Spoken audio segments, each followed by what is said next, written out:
家里面装中央空调的还是越来越多。像中央空调的出风口呢，我们可以选择做一个假的长的，就是加长的中央空调出风口。然后呢，里面再刷上深颜色的这种乳胶漆，整个风口装完以后的效果就特别好。我们这一户呢做的就是加长的风口。等一会儿呢，油漆师傅过来刷这个深色的乳胶漆，我带大家上去看一下这个做完以后的效果怎么样。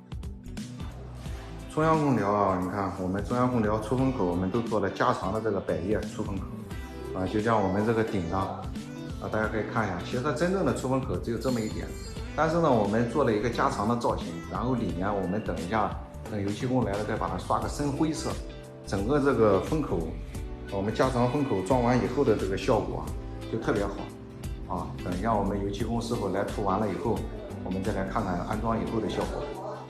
李工，这个漆就是深灰色的吧？深灰色的，咱们说这个空调风口的，把它打开我看看。满满的。就深灰色的啊。对，现在的干了，从那边看着就像干那个。像这种干了。把它搞完了以后就好看。好，马上油漆工来吧。油漆工马上到。好，刷的。现在姜师傅来了。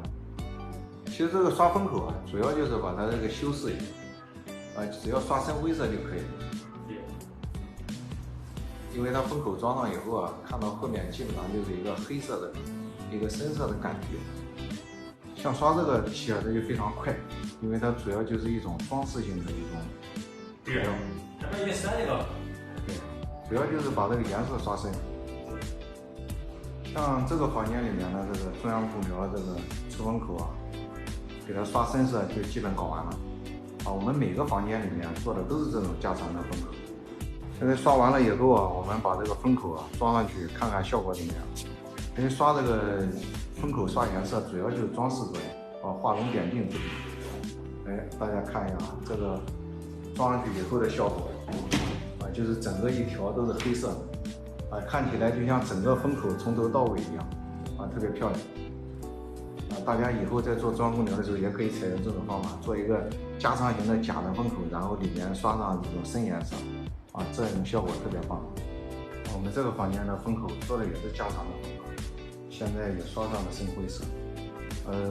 做这个加长风口唯一一点不好，可能就是中央空调的那个百叶需要定制做加长的。除了这一点以外，其他的都很好。